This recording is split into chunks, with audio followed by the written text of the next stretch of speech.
Hello friends, this is Joydeep Sen from PhillipCapital Fixed Income Desk. Today we will discuss the union budget and the impact on the bond market. So as you are aware, the union budget is a big thing.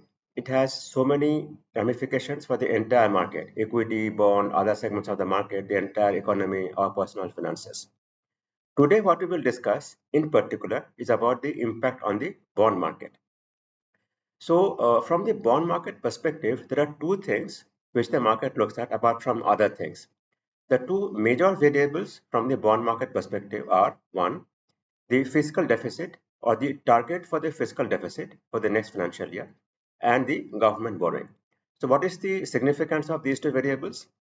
Higher the fiscal deficit, now the fiscal deficit is financed largely through borrowings from the market.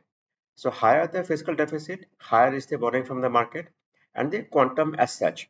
So higher the quantum of borrowing from the bond market, it means that much of fresh supply for the bond market. Now from these two perspectives, the budget has been positive. Firstly, the fiscal deficit.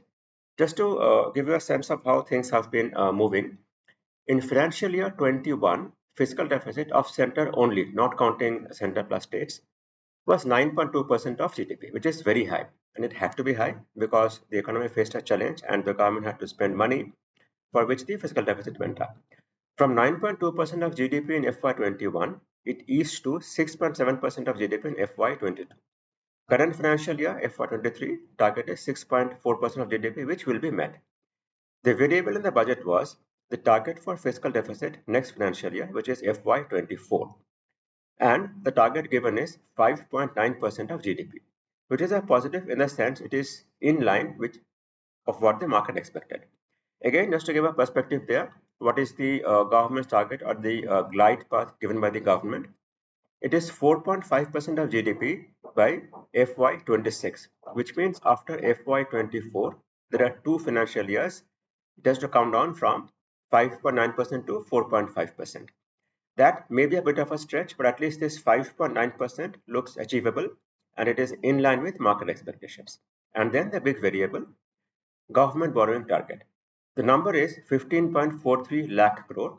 So this 15.43 trillion or 15.43 lakh crore is gross. Gross means before redemptions. And this number, so when we look at market expectation across house to house, across agency to agency, it was a wide range from 14.8 lakh crore to 17 lakh crore.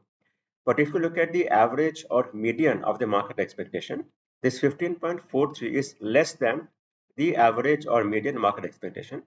So from that point of view, this is positive. And the market reacted positively.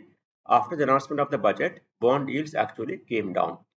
And third and minor point, there was no negative surprise from the bond market perspective. MLD taxation, yes, that's a negative. But from the wider GSEC market or corporate bond market perspective, it is not as significant.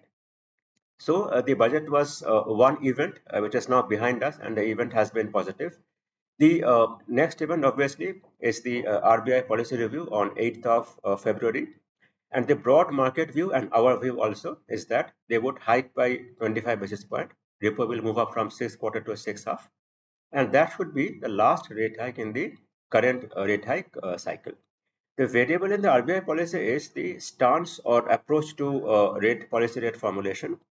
Currently, the stance is what they call withdrawal of accommodation, which is a little bit of a vague language.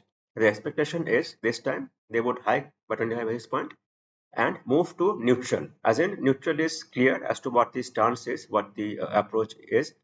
Neutral simply means unless there is something significant, either positive or negative, they will maintain rates. So there are three kinds of stance. One is hawkish, which means even something happening, they will hike rates. Other is dovish, which means something happening, they will cut rates. And of course, neutral in between. Now, this withdrawal is not very clear from the market perspective, which is why the market expects that on 8th of February, they should change from withdrawal of accommodation to neutral. And to give a bit of a generic this thing, market events, market volatility happens every day. That does not change the view on an asset class. Like in equities, events happen every day. Market volatility happens every day. That does not mean you exit equities. In bond, same this thing. Events happen every day. Volatility happens every day. but the asset class very much remains there. Same for bond. And to give you one bit of a this thing as to what's happening in the bond or but in particular corporate bond market is the yield curve is very flat. As an example, HDFC Limited bond, 1 year around 7.8%, 3 year, 5 year around 7.8%, 10 year HDFC around 7.8%, which means the yield curve being so flat, you don't get the kick or the extra yield for buying a longish maturity. So what it means is you decide your investment horizon and accordingly invest. If your horizon is 1 year, 3 year, 5 year, accordingly you buy bonds of commensurate maturity and stay there. In case there is a rally, you can benefit, you can dispose of later. And the other view is that going forward, sometime in future, the RBI may cut rates. Yes, they may cut rates. That may happen. But the point is, the yield curve being so flat, there is no compelling case for taking a duration call at this point of time. We'll wait for some time, let inflation ease going forward, and maybe 6 or 9 months down the line, when we have a better visibility and we have some bit of steepness in the yield curve, we may change our view. So as of now, there is nothing stopping us from taking a duration call. What we are saying is there is no compelling case. If you want, you can buy long maturity also. There is no issue as such. That's all from me. And thanks for bearing with us. Thank you.